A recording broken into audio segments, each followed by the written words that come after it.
Good morning student. शुरू करते हैं आज की क्लास। और आज का महत्वपूर्ण टॉपिक है उत्पादन संभावना वक्र, प्रोडक्शन पॉसिबिलिटी कर्व। तो जानते हैं उत्पादन संभावना वक्र क्या है। सरल और स्पष्ट शब्दों में उत्पादन संभावना वक्र दो वस्तुओं या दो सेवाओं के संभावित उत्पादन के संयोगों का वक्र है।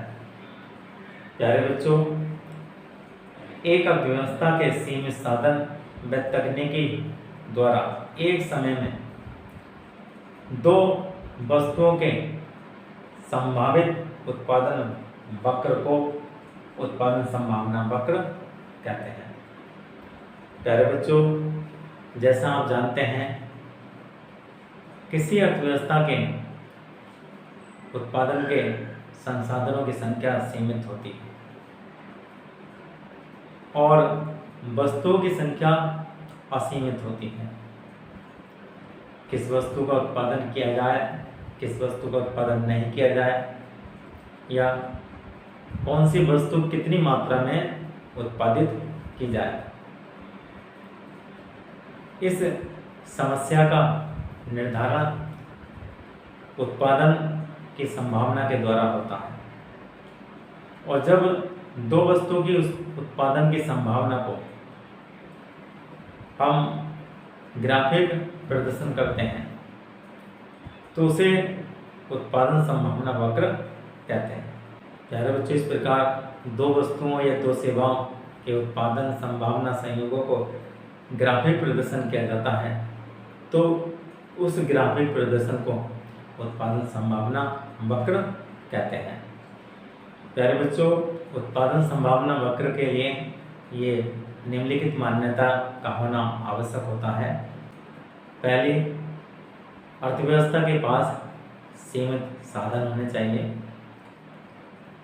दूसरी, अर्थव्यवस्था में केवल दो वस्तुओं का उत्पादन होना चाहिए। नंबर 3, पूर्ण रोजगार की स्थिति होनी चाहिए। और नंबर 4, उत्पादन के साधनों का कुशलतम उपयोग होना चाहिए। प्यारे बच्चों, इन मान्यताओं के आधार पर उत्पादन संभावना वक्र को प्रदर्शित किया जाता है। प्यारे बच्चों, एक उदाहरण द्वारा उत्पादन संभावना सारणी और उत्पादन संभावना वक्र को समझते हैं। प्यारे बच्चों, यहाँ गेहूं और मशीन का उदाहरण लेते हैं। ये संभावना है, ये 5 संभावनाएं हैं, A, B, C, D, E, F। यहाँ गेहूं का उत्पादन दे रखा प्रति 1000 टन और मशीन प्रति 1000 और ये प्रति स्थापन सीमांत दर। गेहूं के उत्पादन को हम X और मशीन के उत्पादन को Y मान लेते हैं। प्यारे बच्चों, पहली संभावना में यदि हम गेहूं का उत्पादन नहीं करते, केवल मशीन का उत्पादन करते हैं, अर्थव्यवस्था के सारे साधन मशीन के उत्पादन में लगाए जाते हैं, तो मशीनों का अधिकतम उत्पादन 30,000 मशीन होता है। अगर दूसरी स्थिति में, दूसरी संभावना में हम गेहूं का उत्पादन करना चाहते हैं और यहाँ गेहूं का उत्पादन हम 1000 टन अगर उत्पादन करना चाहते हैं तो हमें मशीनों का उत्पादन घटाना होगा। मशीनों के उत्पादन में जो साधन प्रयोग हो रहे हैं उसमें से कुछ साधन हमें गेहूं के उत्पादन में लगाने होंगे। तो यहाँ अगर 1000 टन गेहूं का उत्पादन करेंगे तो ये मशीनों का उत्पादन हमें 30,000 से घटाकर 28,000 करना होगा। इस प्रकार गेहूं की जो प्रति स्थापन सीमांत दर होगी, जिसे अवसर लागत भी कहते हैं।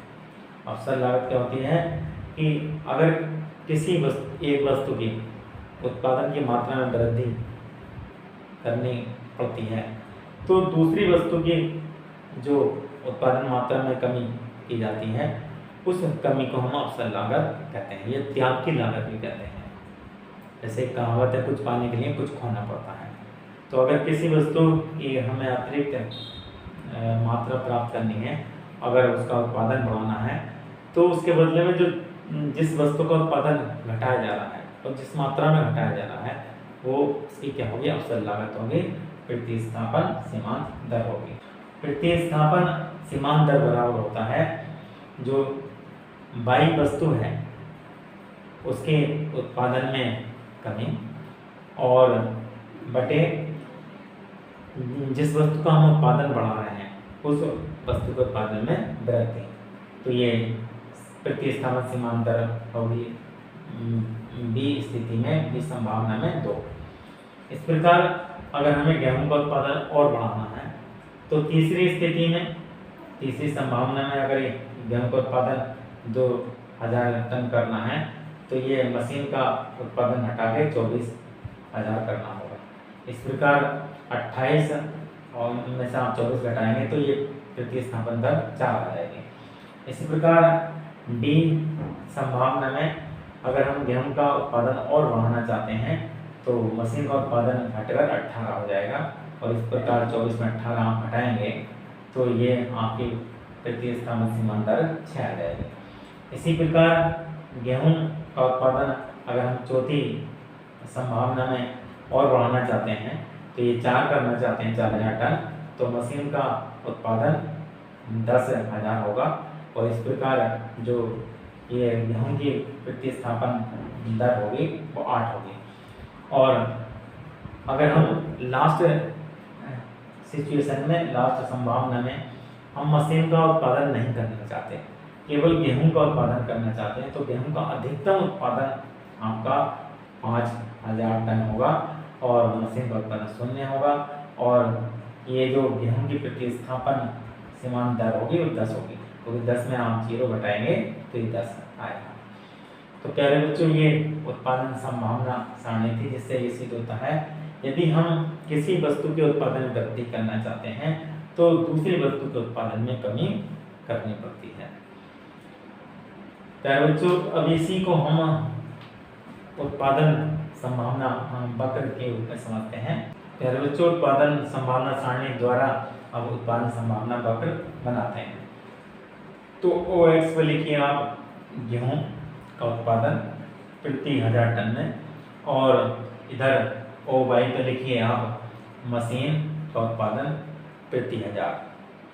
प्यारे बच्चों यदि गेहूं का उत्पादन नहीं करते तो मशीन का अधिकतम उत्पादन होता है 30,000 मशीन, और अगर हम गेहूं का 1,000 टन उत्पादन करना चाहते हैं तो मशीन का उत्पादन घटकर 28 रह जाता है। और अगर सी संभावना में हम गेहूं का उत्पादन और बढ़ाना चाहते हैं, 2,000 टन करना चाहते हैं तो ये मशीन का जो उत्पादन घटकर 24 करना होगा, 24,000 मशीन।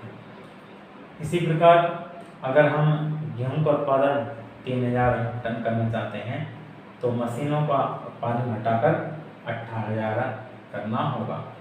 इसी प्रकार चौथी सिचुएशन में अगर हम गेहूं का उत्पादन 4,000 टन करना चाहते हैं तो मशीन का उत्पादन 10,000 करना होगा। और अगर पांचवी सिचुएशन में, पांचवी संभावना में हम मशीन का उत्पादन नहीं करना चाहते तो गेहूं का अधिकतम उत्पादन 5,000 टन होगा। इस प्रकार ये जो आपका वक्र A B C D E F ये उत्पादन संभावना वक्र कहलाएगा। प्यारे बच्चों उत्पादन संभावना वक्र की विशेषताओं को समझते हैं। प्यारे बच्चों उत्पादन संभावना वक्र की विशेषताओं में 2 महत्वपूर्ण विशेषताएं हैं। नंबर 1 उत्पादन संभावना वक्र नीचे की ओर गिरता है। प्यारे बच्चों जैसा आप चित्र में देख रहे हैं ये उत्पादन संभावना वक्र A B C D E F, यहाँ आप देख रहे हैं कि ये बाईं ओर से दाईं और नीचे की ओर गिर रहा है, अर्थात ये जो बाईं ओर से दाईं ओर इसका ढलान नीचे की ओर है। प्यारे बच्चों इसका जो मुख्य कारण होता है यदि हम एक वस्तु की मात्रा में वृद्धि करना चाहते हैं तो दूसरी वस्तु की मात्रा में हमें करनी होगी और इसी कारण उत्पादन संभावना वक्र बाईं ओर से दाईं ओर नीचे की ओर गिरता है। दूसरी विशेषता है उत्पादन संभावना वक्र मूल बिंदु की ओर न तो दर होता है, न तो मतलब अवतल होता है, जैसे आपने अवतल लेंस देखा हो उसी तरह मूल बिंदु की ओर ये होता है। आप देख रहे हैं उत्पादन संभावना वक्र, और इसका आप ऊपरी छोर और इसका निचला छोर देख रहे हैं, तो ये मूल बिंदु की ओर नतोदर है। जैसे अवतल लेंस होता है वैसे ये इसका ऊपरी छोर और इसका तल मूल बिंदु की ओर नतोदर है, अवतल है। और इसका मुख्य कारण ये होता है कि हम यदि अगर किसी वस्तु की मात्रा में वृद्धि करना चाहते हैं, उसकी इकाई में वृद्धि करना चाहते हैं, तो दूसरी वस्तु की मात्रा में इकाई में जो कमी आती है, जो त्याग करना पड़ता है, जिसे हम अवसर लागत कहते हैं, प्रतिस्थापन सीमांत दर कहते हैं, उसके कारण जो उत्पादन संभावना वक्र होता है वो मूल बिंदु की ओर नतोदर होता है। तो प्यारे बच्चों, इस प्रकार ये उत्पादन संभावना वक्र की विशेषताएं